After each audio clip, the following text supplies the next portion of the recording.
Assalamualaikum class 7. Hope you will be good. We are doing noun. So today I am going to start chapter number 8. It's on page number 13. Today date is 6/7/2020. It's my 10th lecture and day is Monday. So the title of the chapter is the noun case. So we are going to learn about different cases such as nominative cases and objective cases. What do you mean by nominative? Nominative means subjective case, यानी subject की जगह जो noun use होंगे उसको हम nominative case कहेंगे या subjective case कहेंगे। ऑब्जेक्ट की जगह जो नाउन यूज़ होंगे उनको ऑब्जेक्टिव केस कहेंगे या हम उसको एक्यूजेटिव केस कहेंगे। Two names are given. So first of all, I want you to write 1 and 2 number and just write the definition of nominative case and objective case. Then I will explain how we know that what is nominative case and what is objective case. See the definition. सबसे पहले definition लिखनी है आपने अपनी notebook पे, इसलिए मैं आपको सबसे पहले डेफिनेशन ही बता रही हूँ। When a noun or pronoun is used as the subject of the verb. Subject, verb का जो सब्जेक्ट होगा, अगर कोई भी नाउन या प्रोनाउन किसी भी वर्ब का सब्जेक्ट बन रहा है, it is said to be in nominative case, तो उसको हम नॉमिनेटिव केस या सब्जेक्टिव केस बोलते हैं। व्हेन अ नाउन और pronoun is used as the object of the verb, अगर वो किसी भी वर्ब का ऑब्जेक्ट बन रहा है, कोई भी नाउन या कोई भी pronoun, it is said to be in the objective और एक्यूजेटिव केस, तो उसको हम ऑब्जेक्टिव केस कहेंगे या एक्यूजेटिव केस कहेंगे। So these are the definition of nominative case और objective case. How you know that the noun is subject और object? See the example. Now you will write example. Give the heading of example and write this one. It is written 48. See, examine these sentences. Two sentences are given. John threw a stone. The horse kicked the boy. So, इन दोनों sentences में हमने subject और object लिखना है। इसमें कितने noun है? John is noun, proper noun है, and a stone is also noun.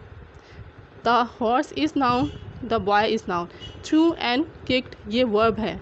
हमने सब्जेक्ट लिखना है, सब्जेक्ट जॉन है और द हॉर्स है, और ऑब्जेक्ट क्या है? A stone, the boy. अब इसमें जो जॉन है वो सब्जेक्टिव केस है, द हॉर्स ये भी सब्जेक्टिव केस है, because these are noun and they make subject of the sentence, or subject of the verb. A stone, the boy is objective case, or accusative case, because they make the object of the verb, यानी sentence में ये object बना रहे हैं, इसलिए ये objective case हो जाएंगे, और ये जॉन एंड द हॉर्स जो है ये नॉमिनेटिव केस हो जाएंगे। See the explanation. I have written examine these sentences. इनको एग्जामिन करना है. But you will write sentence number 1 and sentence number 2 is mention here. In sentence 1 the noun John is subject, it is the answer to the question who throw a stone, यानी इससे हमें who का इस question का answer मिलता है, who through the stone, कि जो पत्थर है वो किसने फेंका। That's why it is the subject of the sentence. The group of word threw a stone is the predicate. Rest of the sentence जो है थ्रू आ स्टोन ये प्रेडिकेट है। सब्जेक्ट और प्रेडिकेट हर एक सेंटेंस में होगा। फर्स्ट जो होगा सब्जेक्ट होगा, उसके बाद रेस्ट ऑफ द सेंटेंस को हम प्रेडिकेट कहते हैं। सो थ्रू आ स्टोन ये क्या है? इज़ द प्रेडिकेट, ये प्रेडिकेट है। The predicate consist the verb threw, इसमें प्रेडिकेट में क्या है? वर्ब है threw. What did John threw? A stone. So ये क्वेश्चन का आंसर क्या है कि जॉन ने क्या फेंका? आ स्टोन, एक पत्थर को फेंका। Stone is the object which John through. The noun stone is therefore called the object. इसलिए जो नाउन स्टोन है ये सेंटेंस में ऑब्जेक्ट है कि what did John threw a stone. A stone, so stone is the object, जो stone होगा वो ऑब्जेक्ट है यहाँ. In sentence 2, the noun horse is the subject. It is the answer to the question who kicked the boy. Same, who threw a stone. अब यहाँ who kicked the boy, इसका answer क्या है? A horse. तो a horse के यहाँ पर क्या हो जाएगा? यहाँ सब्जेक्ट हो जाएगा. The noun boy is the object. See, boy is also a noun, but it is object. It is the answer to the question whom did the horse kicked. कि इस क्वेश्चन का आंसर है कि उस के जो कि किसने मारी. whom did the horse kick? के घोड़े ने किक किसको मारी? So boy is the answer of that question. So boy is object. You will write the definition of nominative case and objective case. First you will write these definition, then example. In example you will write examine these sentences. आप examine these sentences का लिखेंगे, 2 sentences उसकी explanation. Till here you will write about these 2 cases. See the next one. I have got this, no need to write. You will write the definition direct and indirect object. अब objects जो हैं वो क्या है, जिस पे काम किया जाए, on which we do some action, कि जिस पे जो काम किया जाएगा वो ऑब्जेक्ट होगा. जिस तरह बॉय जो है ऑब्जेक्ट था, आ स्टोन ऑब्जेक्ट था. अब यहाँ पर sometimes we are given 2 objects, sometimes in a sentence we have 2 objects. अगर ऐसा सेंटेंस जिसमें 2 ऑब्जेक्ट्स होंगे उसमें 1 डायरेक्ट ऑब्जेक्ट होगा, 1 इनडायरेक्ट ऑब्जेक्ट होगा. डायरेक्ट ऑब्जेक्ट वो होगा जो directly related to the verb, direct relate करेगा वर्ब के साथ, और इनडायरेक्ट जो रिलेट करेगा वर्ब के साथ वो इनडायरेक्ट ऑब्जेक्ट होगा. First C the example. You will right these 2 sentences. Raima gives a ball. So a ball is object here. Raima gave Hari a ball. So Hari and a ball. Hari is object, a ball is also object. So there are 2 objects given in this sentence. Sentence number 1 में just 1 object है, a ball. लेकिन sentence number 2 में 2 objects है. Hari भी object है, a ball भी object है. But if we read the sentence again, Raima gave Hari. So Hari a ball. अगर हम direct object का देखें तो a ball. What Raima give? A ball. Raima ने क्या दिया है? एक बॉल यानी गेंद को दिया है. तो आ बॉल जो है यहाँ पर डायरेक्ट ऑब्जेक्ट है, because it's directly relate to the verb. ये डायरेक्टली रिलेट कर रहा है वर्ब के साथ, इसलिए ये डायरेक्ट है. और हारी ये इनडायरेक्ट ऑब्जेक्ट है. हमेशा जो डायरेक्ट ऑब्जेक्ट है वो इनडायरेक्ट ऑब्जेक्ट के बाद आएगा, यानी गेव के बाद इनडायरेक्ट ऑब्जेक्ट होगा, उसके बाद जो ऑब्जेक्ट होगा वो डायरेक्ट होगा. सी the explanation. In each of these sentences the noun ball is object of gave, यानी बॉल जो है गेव का ऑब्जेक्ट बन रहा है दोनों सेंटेंसेस में. In each of these sentences, इन दोनों सेंटेंसेस में आ बॉल जो है गेव का ऑब्जेक्ट बन रहा है. In the second sentence we are told that Hari was the person to whom Raima gave a ball. The noun Hari is called the indirect object of the verb gave. So Hari is indirect object. I told you that Hari is indirect object because it's don't directly relate to the verb. ये directly verb के साथ relate नहीं कर रहा, directly a ball जो है ये relate कर रहा है. That's why a ball is direct object and Hari is indirect object. I hope you are understanding. The noun ball, the ordinary object is called the direct object. जो ball है जो directly relate करेगा, ordinary object होगा, उसको हम direct object बोलेंगे. It will be notice that the position of the indirect object is immediately after the verb and after the direct object, before the direct object. यानी हमने ये भी notice करना है कि जो वर्ब के बाद आ रहा है इमीडिएटली आफ्टर द वर्ब, यानी फ़ौरन वर्ब के बाद जो आ रहा है वो इनडायरेक्ट ऑब्जेक्ट है, and before the direct object. हो डायरेक्ट ऑब्जेक्ट से पहले जो आ रहा है वो इनडायरेक्ट ऑब्जेक्ट है. लास्ट वाला जो होगा वो डायरेक्ट होगा, उससे पहले वाला जो होगा वो इनडायरेक्ट होगा, और गेव यानी जो वर्ब के फ़ौरन बाद आएगा वो इनडायरेक्ट ऑब्जेक्ट होगा. That are they want to explain. See the examples, we don't do it, so I make a cross. Next one is possessive case. See the possessive case. Examine the sentence. This is Ram's umbrella. So we put comma and s. ये राम्स की छतरी है. सो इसका S का मतलब का के की है. ये शो द ओनरशिप, यानी किसी की मलकियत को जब हम बता रहे हों तो उसको पोजेशन कहते हैं या पोजेसिव केस कहते हैं. अब इसमें राइमा जो है ये नाउन है. Raima is a noun but it shows the possession of umbrella. Umbrella is also noun, दोनों ही नाउन है.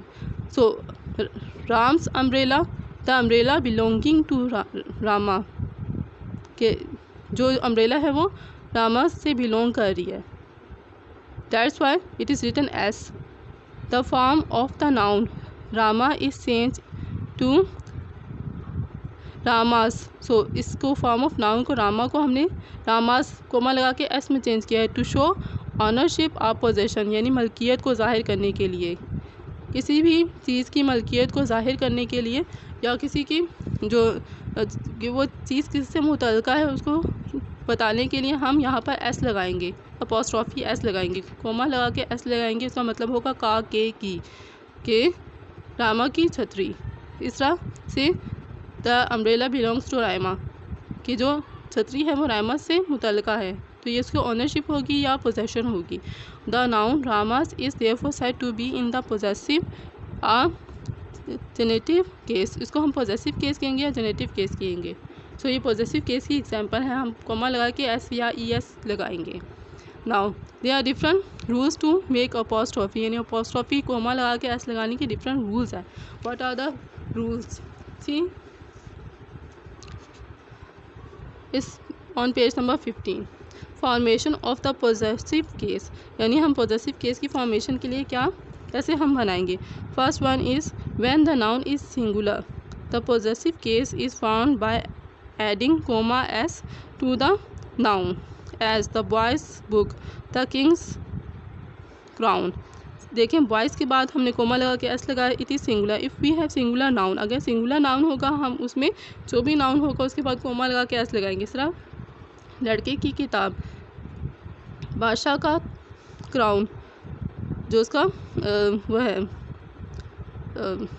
ताज है, सो इट्स एस के साथ हमने कोमा लगाना है, it's must. The letter s is omitted in a few words where too many hissing sound, अगर बहुत ज़्यादा हिसिंग साउंड आ जाती है, एस की साउंड्स आ जाती हैं, तो हम उसमें कोमा लगा के एस या एस का लेटर नहीं लगाते, उसमें एस को हम उम्मीद कर देते हैं। Should would come together as for conscious sake, for goodness sake, goodness बहुत ज़्यादा एस आ गया, हमने गुडनेस के बाद कोमा लगाया और उसके बाद एस लगा दिया है, goodness sake. The justice sake, Jesus' sake, Moses' laws, so इसमें सब में हिसिंग एस की साउंड आ रही है। When the noun is plural end in S, अगर नाउन प्लूरल है और एस के साथ एंड हो रहा है। इस तरह बॉय है, अगर हम बॉयज़ लिख देते हैं, किंग के साथ किंग्स लिख सकते हैं। If the noun are plural, what is the rule?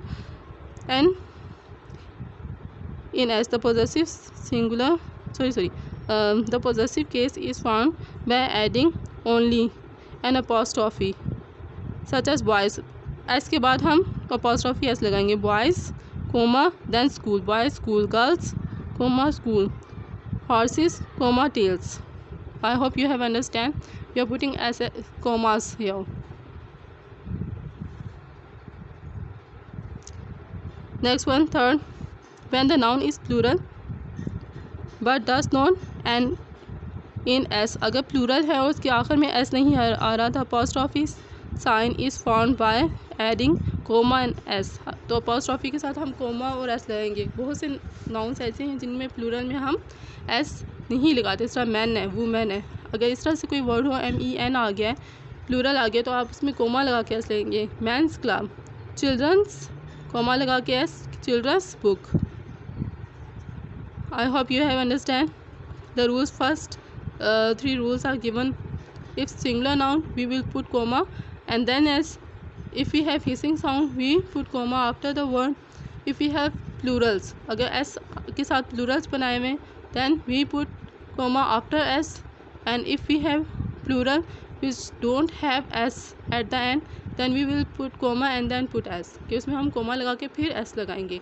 When a noun or a title consists of several words, the possessive sign is attached only to the last word, कि अगर हमारे पास किसी भी चीज़ का यानी सेवरल नाउन है, और noun और टाइटल, किसी का नाउन यानी नेम भी आ गया, कोई टाइटल भी आ गया, तो उसके बाद हम जो लास्ट वर्ड होगा उसके साथ पोजेशन लगाएंगे। Such as the king of Bhutan's visit, the king of Bhutan's, more than one word है, ठीक है, किंग ऑफ ब्यूटेंस, किंग भी है और ब्यूटेंस, इलाके का नाम भी है और किंग भी है। द किंग ऑफ ब्यूटेंस, ब्यूटेंस के साथ कोमा लगा के हमने ऐसे लगाना है।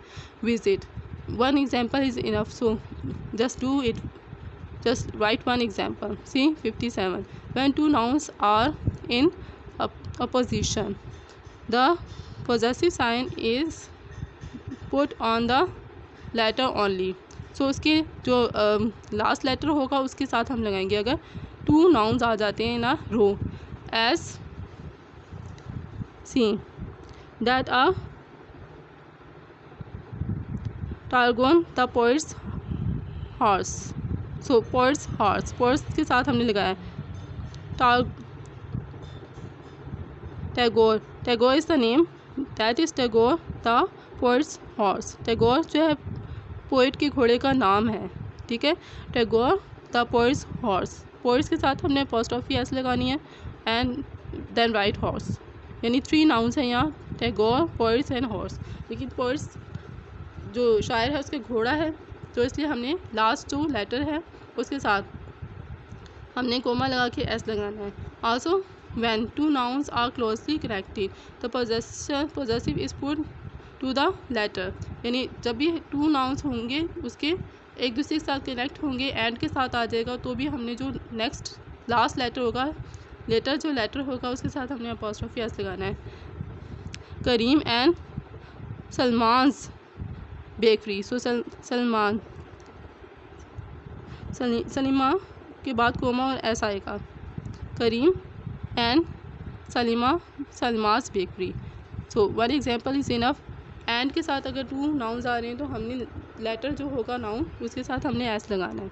Each of 2 or more connected noun applying separate, so each of 2 or more, अगर एक से ज़्यादा नाउन आ जाएंगे कनेक्टिव नाउन, उसमें भी अप्लाइंग सेपरेटली, उसमें हम अपॉस्ट्रोफी अलग अलग लगाएंगे, यानी 2 नाउन्स आ गए उसके बाद फिर एंड के बाद फिर 2 नाउन्स आ गए, अगर 2 नाउन्स आ रहे हैं एंड से पहले और एंड के बाद, तो फिर हमने हर एक के साथ अपॉस्ट्रोफी लगानी है सेपरेटली।